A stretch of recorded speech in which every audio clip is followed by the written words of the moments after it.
শীতের এক ছুটির দিনে অলস দুপুরে পুরনো রাজবাড়ির গল্প পড়তে পড়তে যখন চোখ লেগে আসে আর চোখ খুলেই চোখের সামনে উপস্থিত হয় ফেলে আসা সময়ের সাক্ষী সেই রাজবাড়ি আর তার পারিপার্শ্বিক সেই পুরনো সময়ের চালচিত্র। ঠিক সেই রকম ছিল এই রাজবাড়ি আর মন্দির দর্শন।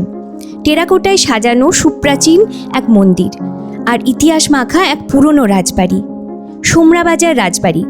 বর্তমানে ভগ্নপ্রায় এই রাজবাড়িটি আমরা বহুবার দেখেছি সিনেমার পর্দায়। মৃণাল সেনের মতো বিখ্যাত ব্যক্তিত্বরাও পা রেখেছেন এই রাজবাড়িতে। রবিবারের এক ছুটির দিনে আমরা বেরিয়ে পড়েছিলাম হুগলি জেলায় অবস্থিত সোমরাবাজারের উদ্দেশ্যে। সারি সারি সর্ষের ক্ষেত আর গ্রাম বাংলার অমলিন সৌন্দর্য ছিল আমাদের পথ চলার সঙ্গী। বেশ অনেকটা সময় বাইকে চলার পর বেলা শেষে সন্ধিক্ষণে উপভোগ করলাম সময়ের ছায়াসঙ্গী এক সুপ্রাচীন ইতিহাস। তাহলে চলুন আজ বলি এই অজানা গন্তব্যের গল্প। আজ 18 জানুয়ারি রবিবার, আর এই দুপুরবেলায় বেরিয়ে পড়েছি একটা ছোট্ট আউটিংয়ের জন্য। সারা সপ্তাহের ব্যস্ততা কাটিয়ে রবিবার প্রচুর কাজের চাপ থাকে আর শুরু হয় আরও একটা নতুন সপ্তাহে।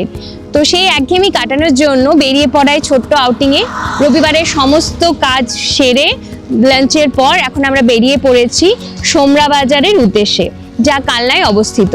এখন আমি দাঁড়িয়ে আছি কল্যাণী এক্সপ্রেস হাইওয়েতে, আর এখন দুপুর 2টো বাজে। তো আমরা রওনা হচ্ছি আমাদের ডেস্টিনেশনের জন্য।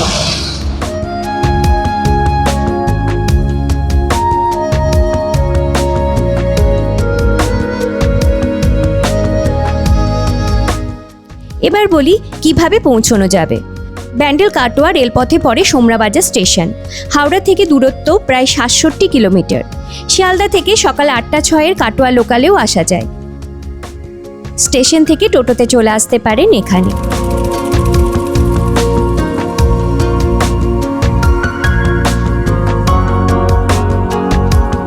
15 কিলোমিটার মতো রাস্তা যাওয়া এখনো বাকি আছে, আর রাস্তায় দাঁড়িয়ে পড়েছি এই সর্ষে ক্ষেত দেখার জন্য। এবারে শীতে এটাই মনে হচ্ছে যে প্রতি বছর সর্ষে ক্ষেতে একটা শীতের ভাইবস হিসাবে ফটো তুলে রাখি, কিন্তু এবার ফটো তোলা হয়নি। আর এই শীতের দুপুরকে, শীতের মিঠে রোদকে সঙ্গী করে রাস্তায় যেতে যেতে বেশ ঠান্ডাটা ভালোই বোধ করছি। আর রাস্তা জুড়ে আমাদের বন্ধুর মতো সঙ্গে চলেছে এই হলুদ সর্ষে ক্ষেত। রাস্তায় পরের পর ফাঁকা রাস্তা, তার পাশে মাঠ, আর দেখতে পাচ্ছি সর্ষে ক্ষেত। তো এই একঘেয়েমি তো কেটেই গেছে, আর এই সর্ষে ফুলের সৌন্দর্যে সত্যিই মনটা কিন্তু রঙিন হয়ে উঠেছে। 1813 সালে বীরেশ্বর মুস্তাফি এই মন্দির প্রতিষ্ঠা করেন। ত্রিতল বিশিষ্ট এই মন্দিরে মোট 25টি চূড়া রয়েছে। আমরা এখন পৌঁছে গেছি সোমরাবাজার কালীবাড়িতে।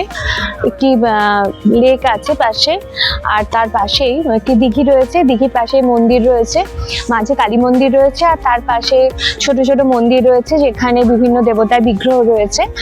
আর এই মন্দির রোজ বিকেলবেলায় 4:30-র সময় খোলা হয়। আজকে মৌনী ও অমাবস্যা উপলক্ষে বড় করে পুজো হবে, তো 4:30-র সময় মন্দির খুলবে, তারপরে খোলা থাকবে এবং রাতে মন্দিরে পুজো হবে। পাশে পিকনিক হচ্ছে, আর একদিকে দেখা যাচ্ছে সর্ষে ক্ষেত। আর দেখতে পাচ্ছি যে রবিবারে স্থানীয়দের বেশ ভিড় দেখা যাচ্ছে।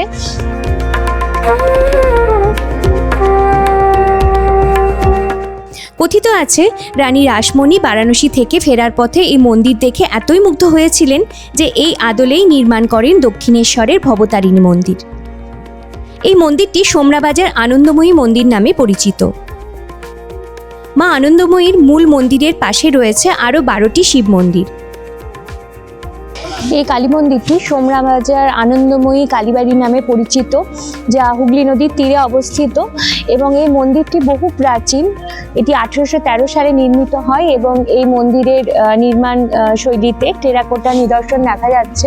আর এমনিতে অমাবস্যাতে বড় করে পুজো হয়, আর এটি স্থানীয় মানুষের কাছে অবশ্যই একটি দর্শনীয় স্থান। এছাড়াও দেখতে পাচ্ছি এই ছুটির দিনে আশেপাশে বহু জায়গা থেকে মানুষ কিন্তু এই বহু প্রাচীন মন্দিরটিকে দেখতে আসছেন। একটি সুপ্রাচীন মন্দির, এবং এটি সম্পর্কে জনশ্রুতি এরকম আছে যে এই মন্দিরটি দেখে এর আদলে দক্ষিণেশ্বরের যে মন্দিরটি সেটি নির্মিত হয়েছিল।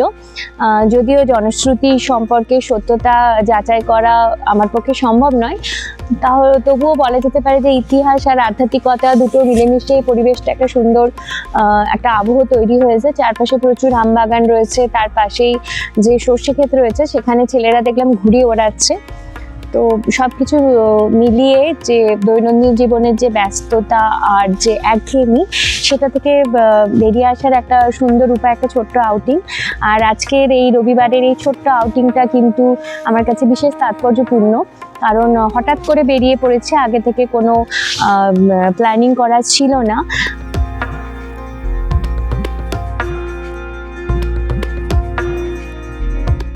পাশেই আছে আমবাগান ঘেরা গ্রাম্য প্রকৃতি, আর তার পাশেই ফসলি জমি।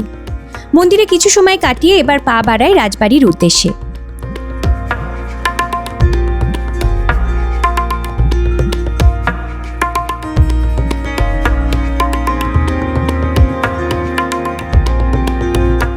আমরা যারা শহরে থাকি তারা হয়তো বিভিন্ন রকমের যে সুযোগ সুবিধা সেগুলো একদম হাতের কাছে পাই, কিন্তু এই যে প্রকৃতি বা পরিবেশ থেকে আমরা অনেক দূরে থাকি।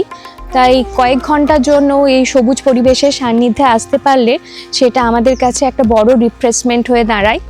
বেশ কিছু সময় এখানে বসে বসেই কেটে গেল। এখন আপাতত আমরা মন্দিরের যে কালী মূর্তি তা দর্শন করে আমরা মন্দির থেকে বের হব। আর এই সেই জলাশয় যে যার এক পাশে রয়েছে কালী মন্দির আর এক পাশে রয়েছে সুপ্রাচীন রাজবাড়ি। ইট পাথরের পরতে পরতে জমেছে সময়ের ধুলো। ইতিহাস তবু সেজে বসে আছে, শোনাবে তোমায় না বলা কথাগুলো। লাইট ক্যামেরা ঝলকানিতে মেতে উঠেছিল প্রাঙ্গণ। আজ পরন্ত বিকেলের রক্তিম আলোয় স্মৃতির জীবন্ত স্পন্দন।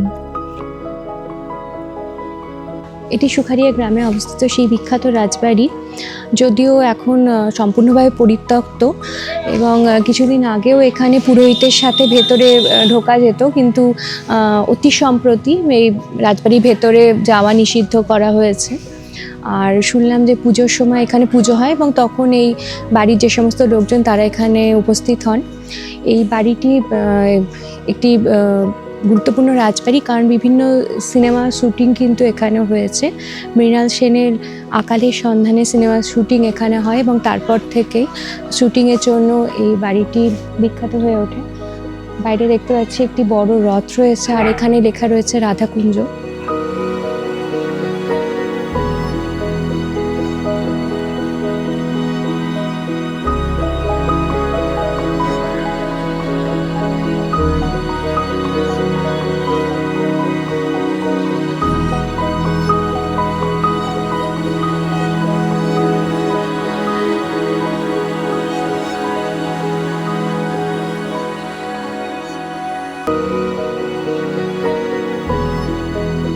জলের মধ্যে গাছের কালো ছায়া এসে পড়ছে, আর মন্দিরের ছায়া জলের মধ্যে পড়ে এক সুন্দর মায়াবী আবহ তৈরি করছে। চারপাশে দেখতে পাচ্ছি পাখিরা বাসায় ফিরে যাচ্ছে, আর সময় হয়েছে আমাদেরও বাড়ি ফেরার। দিগন্তরেখার কাছাকাছি থাকা রক্তিম সূর্য যখন উঁকি ঝুঁকি মারছিল ফসলি জমির মাঝে মাঝে, তখনই কুয়াশা মাখা রাস্তাকে সঙ্গী করে আমরা ফিরছিলাম বাড়ির উদ্দেশ্যে। আর মনের কোণে উঁকি মারছিল ফেলে আসা ইতিহাসের প্রতিচ্ছবি। আমাদের ভিডিও কেমন লাগলো অবশ্যই জানাবেন কিন্তু। কবিতায় পথ চলা, কবিতায় গল্প বলা। আমাদের ভিডিও ভালো লাগলে অবশ্যই লাইক আর সাবস্ক্রাইব করুন আমাদের চ্যানেল ভালোবেসে কবিতা ও ভ্রমণ। সাথে থাকুন এভাবেই। অনেক ধন্যবাদ।